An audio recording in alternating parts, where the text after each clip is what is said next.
Missile lock! Missile lock! Brake right! Brake right! That was the last thing I heard before my F-4 Phantom exploded beneath me at 15,000 feet over North Vietnam. 1 second I was hunting MiGs. The next, I was falling through the sky, watching my aircraft tumble toward the jungle in a ball of fire. And I knew I was about to land in the worst place an American pilot could be. Enemy territory. Alone. My name is Captain James Hawkins, call sign Hawk. I'm 78 years old now, and in 1970, I was an F-4 Phantom pilot flying combat missions over North Vietnam. What I'm about to tell you is the story of the longest 3 hours of my life. The day I got shot down. The day I thought I'd never see my wife and kids again. And the day a group of the bravest men I've ever known risked everything to bring me home. I grew up in Montgomery, Alabama, son of a mechanic. I was obsessed with airplanes since I was a kid. When I turned 18, I joined the Air Force. I wanted to be a fighter pilot. I met a girl named Rebecca at a church social. We got married in '66. I was 19, she was 18. By 1970, we had 3 kids, 3 little boys. Tommy, the baby, was only 6 months old when I deployed to Thailand. Rebecca cried at the airport. She knew what Vietnam meant. She'd seen the news. She knew pilots were getting shot down. I promised her I'd come home. But in war, promises don't mean much. June 18th, 1970. Our mission? Escort F-105 Thunder Chiefs on a bombing run near Hanoi. 4 F-4 Phantoms.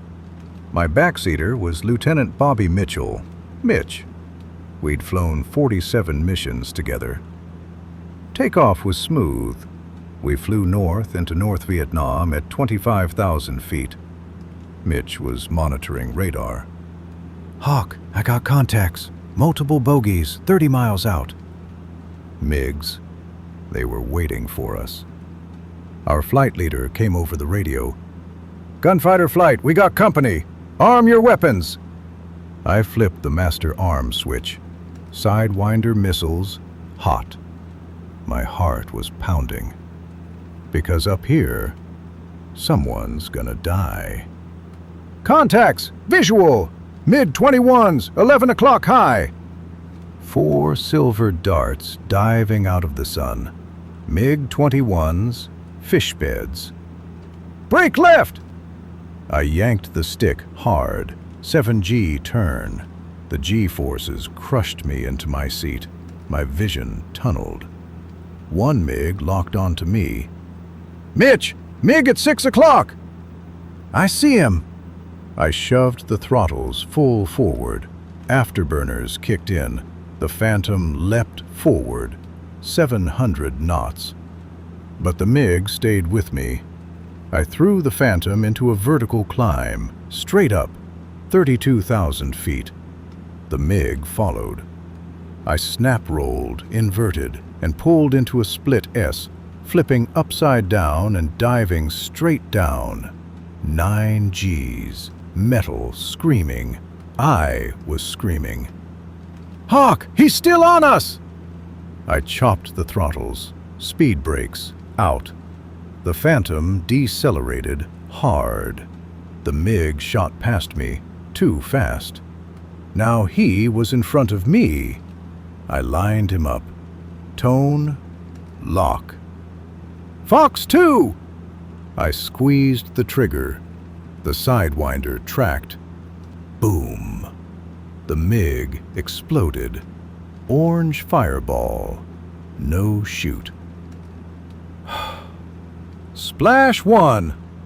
Mitch was screaming. That's a kill, Hawk!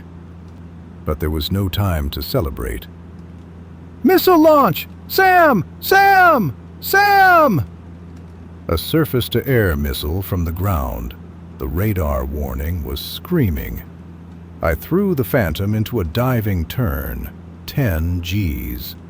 The SAM adjusted, still tracking. The explosion hit like a freight train.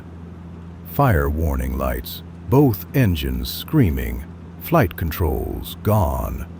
We were spinning, tumbling, falling. Mitch, eject! Eject! I grabbed the ejection handle. I pulled. The canopy blew off. The rocket fired. I was shot out like a cannonball. My parachute deployed. Crack! Violent jerk. I was hanging in my chute, just wind and my breathing.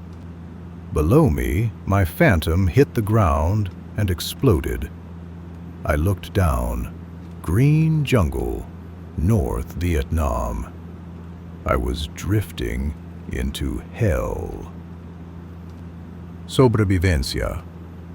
I crashed through trees, hit the ground, hard. Pain shot through my ankle. Silence. Then, voices.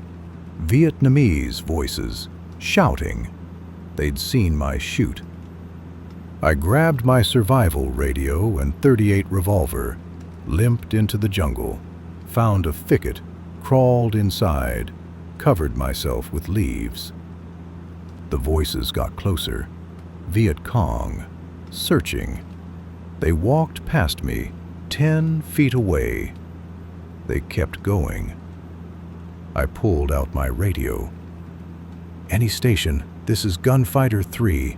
I'm down. Static. Then, an American voice. Gunfighter 3, this is Crown. We copy. We're coming to get you. Stay hidden. I almost cried. That radio was my lifeline. I waited. 1 hour. 2 hours. Hot.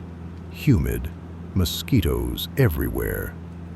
I thought about Rebecca, about my boys. Baby Tommy, 6 months old. He wouldn't remember me if I died here. I prayed, God, please, let me see them again. Then I heard it. Whop, whop, whop, whop. Helicopters. I keyed the radio.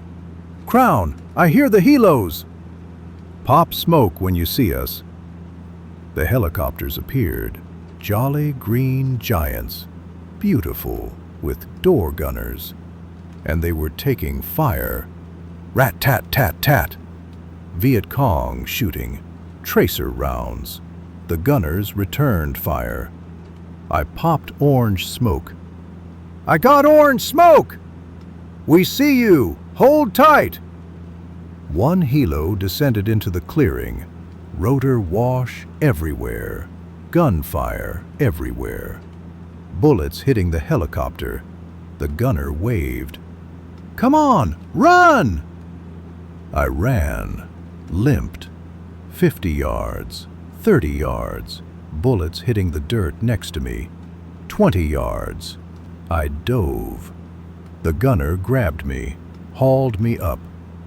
Go, go, go! The helicopter lifted. Gunfire still hitting us. I was safe. I was alive. They flew me back to base. Twisted ankle. Bruises, but alive. Mitch made it out too. 3 days later, I called Rebecca. She cried so hard she couldn't talk. I came home in December 1970. Stayed in the Air Force for 20 more years. Watched my boys grow up. Became a grandfather. But I never forgot that day. Never forgot hiding in that jungle, thinking I'd never see my family again. And I never forgot the crew of that Jolly Green Giant. Those door gunners who flew into a hot landing zone to pull me out. They risked their lives for mine. That's what brothers do. I owe them everything. Heroes don't always wear capes. Sometimes they wear flight suits, and they fly helicopters into hell to bring you home. Thank you for listening.